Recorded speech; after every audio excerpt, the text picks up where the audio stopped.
Hey guys, it's Elaine, the Ninja Life Coach, and today we're going to learn 3 things that we can do today to change our attitude. So sit back, grab yourselves a cup of coffee. I'll be right back.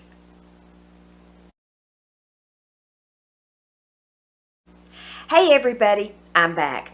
I'm going to start dropping a little short video in the channel on Monday mornings to kind of help everybody stay focused and have a good attitude, hopefully help during the week as things come up, and sometimes things even come up first thing on Monday morning and you just have to deal with it. But hopefully these little motivational videos will help you guys for the rest of the week. The first thing that we can do to help us have a good attitude for the day is we can evaluate our day before we even start the day.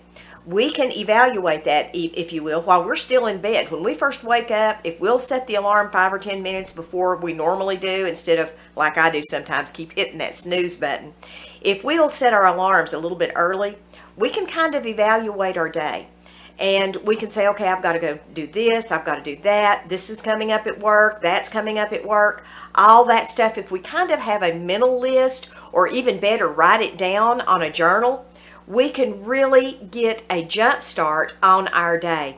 That really helps us to get our day off to a good start, and it helps us to accomplish our goals a little bit more if we have a mental list, or even better, an actual physical list, either on your phone or on a tablet, however you want to do that. If you like pen and paper, write it down. I actually like to journal, physically journal with an ink pen and a notebook, and that's kind of how I do my things that I need to get down on paper. I actually physically put it down on paper. But we have technology available today in the form of that. So if it's easier for you to text it to yourself, open your notepad and do it that way, do it. But do it first thing in the morning because it helps you get a jump start on your day. The second thing that we can do is we can lower our expectations. I know a lot of times, speaking for myself, I will have expectations of something and things seldom meet what we expect them to do. It seldom does. And people are a primary example of that. People primarily do not meet our expectations. And we need to stop expecting so much of them. People are going to act how they're going to act. People are going to do what they want to do, regardless of how much we expect them to act otherwise. They're going to do what they want to do. That's the end of the day. That's the bottom line. People do what they want to do. Lower those expectations a little bit, because if we do, then we don't get disappointed. Now, I'm not saying take your expectations down to 0, because that's a pretty low bar, and people do have to be courteous and kind if they're going to interact with you, and they do have to act a certain way, or you need to cut them out of your life on some level. But as far as for people performing in the way that we think they need to perform, that's just not always going to happen. So if we can kind of take a step back from that and say, well, okay, I'm going to put this out here and I'm not going to expect anything. I'm not going to expect them to be the way I think they need to be. I'm just going to let them respond however they want to respond, however is good for them. Then my expectation is not going to be up here when really they may be doing good to get to right here. The last thing that we can do is, if we get sidetracked, just get back on track as soon as possible.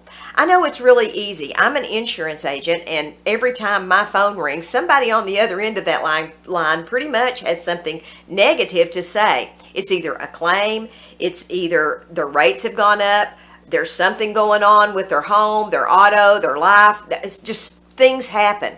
And sometimes it's really easy to get off track and get off what I have planned earlier in the day to do. Now, there are times when we have to just kind of bust open the plan and do what, lands in our laps that day. That does happen. But if we can go ahead, and if that does happen and we take care of the emergency right then, but get back on track. Don't let that emergency rattle you to the point where you cannot conclude your day with a good, solid, peaceful feeling. The Bible instructs us that we are to go out with joy and be led forth with peace. And if we have a plan, an effective plan, we have a greater chance of being able to accomplish just that.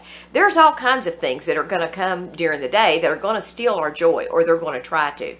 We need to just guard that diligently and not let that happen. And one of the ways is when we do get sidetracked, and we all do, it happens to all of us, get back on track as soon as possible. Even if it's the next day, even if you have to spend the rest of the day dealing with that emergency, the next day, get up, start your plan, lower your expectations, and if you get off track again, get back on track as soon as possible.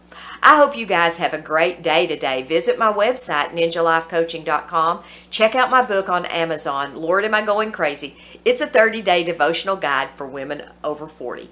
Hope you guys have just a blessed day. God bless you. Maranatha.